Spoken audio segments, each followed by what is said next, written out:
Hi guys.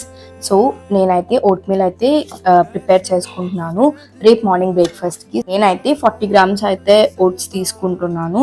So నేను already measure చేసుకున్నాను. ఇందులోకి నేను కోకోనట్ మిల్క్ యాడ్ చేసుకుంటున్నాను. మమ్మీ కోకోనట్ మిల్క్ ప్రిపేర్ చేసింది.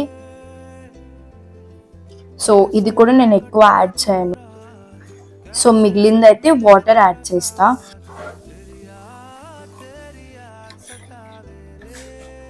సో నెక్స్ట్ చియా సీడ్స్,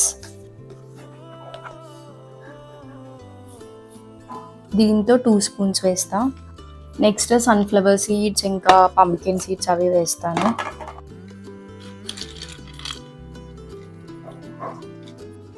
లాస్ట్లో సినమన్ పౌడర్ జస్ట్ కొంచెం స్ప్రింకిల్ చేద్దాం. ఇది ఫ్రిడ్జ్లో పెట్టేసుకుంటే రేపటికైతే రెడీ అయిపోతుంది.